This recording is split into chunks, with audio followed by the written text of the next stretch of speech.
पशुपति पारस अमित शाह से मिलते हुए नजर आ रहे हैं, साथ में प्रिंस पासवान भी हैं। आरएलजेपी का अलायंस है बीजेपी से, सभी लोग जानते हैं, मगर एक भी लोकसभा सीट न मिलने के बाद चुनाव के बाद नाराजगी जाहिर की थी और कई मुद्दों को लेकर भाजपा पर टोका टिप्पणी हल्का फुल्का ही हुआ। मगर उसके बाद चिराग पासवान की पार्टी एलजेपी रामविलास ने जोरदार हमला बोला। उनके कई नेता लगातार कह सकते हैं कि प्रधानमंत्री मोदी तक बहुत कुछ बोल गए हैं। तो जिस प्रकार से चाहे वह भारत बंदी का समर्थन करना हो, वक्फ बोर्ड पर चाहे वह राय देना हो, वक्फ बोर्ड पर उसमें कमेटी में जाने की बात कहना हो, तो इन सभी बातों को लेकर लोजपा रामविलास भी मुखर रही है। खबरें यह बनी कि चिराग पासवान वर्तमान बीजेपी की सरकार को डिस्टर्ब कर रहे हैं। उसके बाद से ही पशुपति पारस के पास बिहार बीजेपी के प्रदेश अध्यक्ष दिलीप जायसवाल जाकर मिलते हैं और पशुपति पारस की ओर से भी यह बयान दिया गया था कि अगर हमें तवज्जो नहीं देगी तो हम सभी विधानसभा पर हमारी भी तैयारी है। वो अपनी बैठक पार्टी की मीटिंग करके वो ऐलान किए थे। तो अब जो लग रहा था कि पशुपति पारस कमजोर पड़ गए हैं, उनकी पार्टी समाप्त हो गई है, तो कहीं ना कहीं भाजपा भी चिराग पासवान अगर ज्यादा हमलावर होंगे तो उन्हीं की पार्टी से बनी एक पार्टी, लोजपा से बनी एक पार्टी, दो पार्टी, तो उसमें एक पशुपति पारस की पार्टी है आरएलजेपी, और वह भी दावा करते रहे हैं रामविलास पासवान के, कह सकते हैं कि उनके विरासत पर। चिराग पासवान का तो है ही, वह बेटे हैं और पशुपति पारस भाई हैं,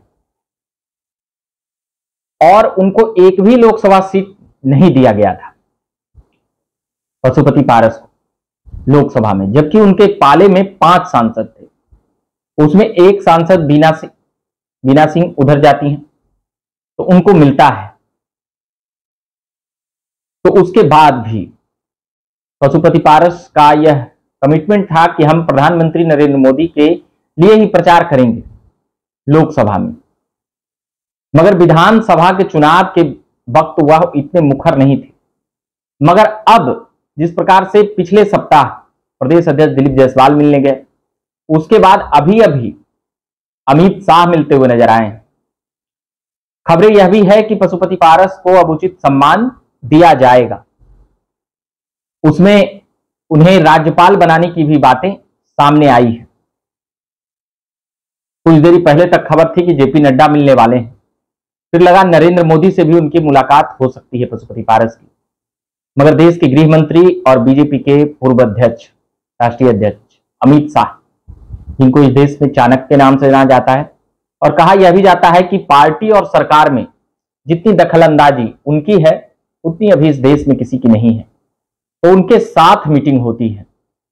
साथ में प्रिंस पासवान भी थे, जो रामविलास पासवान और पशुपति पारस के भतीजे हैं और समस्तीपुर के सांसद भी हैं, चिराग पासवान के कजन भी हैं। साथ ही उनके पिताजी भी समस्तीपुर से सांसद रह चुके हैं। तो इस प्रकार से कह सकते हैं कि यहां पर मामला यह अब समझ में आ रहा है कि जब प्रेशर पॉलिटिक्स की बातें होगी चिराग पासवान की तरफ से, तो अब यहां पर पूरी तरह से भाजपा तैयार है। ये अंदर खाने से पक्की खबरें हैं और पक्की बातें हैं कि चिराग पासवान को और उनकी पार्टी को वह जवाब कोई प्रवक्ता नहीं देंगे। वह पशुपति पारस को राजनीतिक कद बढ़ाकर या उनसे मुलाकात करके उनको विधानसभा में फिर से जीवित करके वह जवाब देना चाहेंगे। जो बातें राजनीतिक सहमत में समझ में आ रही है, कभी लग रहा है कि चिराग पासवान हावी हुए हैं एनडीए में भाजपा पर, जदयू पर, कभी लगता है कि भाजपा हावी होगी चिराग पासवान पर। खबरें बातें यह भी है कि चिराग पासवान 2025 का विधानसभा किधर से लड़ेंगे, यह सस्पेंस भरी बातें हैं, क्योंकि 2020 विधानसभा में कुछ हुआ ऐसा कि वो सबको पता है कि नीतीश कुमार 43 पर आ गए।